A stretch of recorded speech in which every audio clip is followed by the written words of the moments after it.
شروع اللہ کے نام سے جو بڑا مہربان نہایت رحم والا ہے۔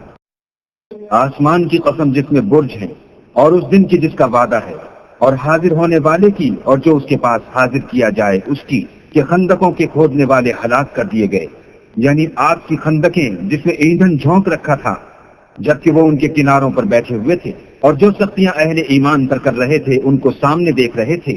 ان کو مومنوں کی یہی بات بری لگتی تھی کہ وہ اللہ پر ایمان لائے ہوئے تھے جو غالب اور قابل ستائش ہے، جس کے آسمان اور زمین میں بادشاہت ہے، اور اللہ ہر چیز سے واقف ہے۔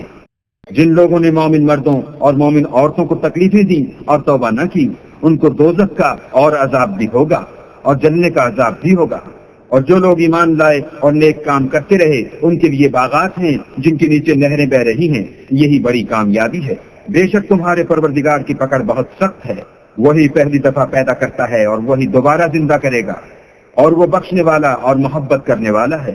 عرش کا مالک بڑی شان والا، جو چاہتا ہے کر دیتا ہے۔ بھلا تم کو لشکروں کا حال معلوم ہوا ہے، یعنی فرعون اور سمود کا، لیکن کافر جان بوجھ کر تکذیب میں گرفتار ہیں، اور اللہ بھی ان کو گردا گرد سے گھیرے ہوئے ہے۔